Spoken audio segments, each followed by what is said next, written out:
अच्छा श्रोता भाई लोग, आप सबके अर्जुन ठकुराई के तहे दिल से नमस्ते प्रणाम बा। और ये आप लोग हमार शॉर्ट गीत सुनी ला जा। हमरे गीत के माध्यम से आप लोग बहुत प्यार दुलार दे ला जा। ये खातिर हम आप सबके बहुत बहुत धन्यवाद देतानी। और ये अपने देश में आए दिन हमला होत रहेला। ये सब अपने देश के ही लोग सहभागिता उग्रवादियन के साथ निभावेला। यही संबंध में हम अपन आज के शॉर्ट गीत रउआ सबके बीच भेजतानी तो सुनी। कुछ लोग बाड़े बेईमान यही देशवा के, कुछ लोग बाड़े बेईमान यही देशवा के।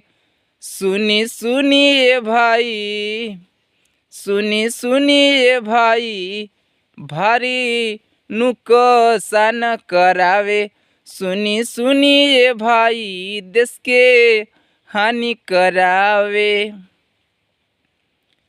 जब उग्रवादी चोरी चोरी आवे हमारे देशवा, जाके मिली जाले बेई माना उनके साथवा।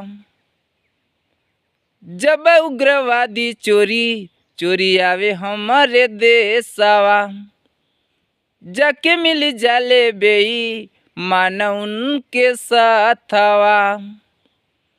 जहाँ जहाँ चाहे तहाँ हमला करावे। सुनी सुनिए भाई, हाँ हाँ सुनी सुनिए भाई, भारी नुकसान करावे।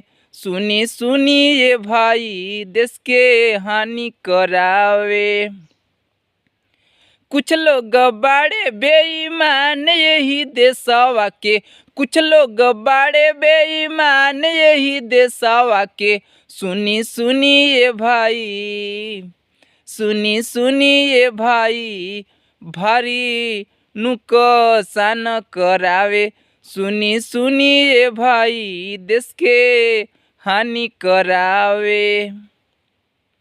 तो भाई लोग, हमार गीत आप सबके पसंद आइल होई।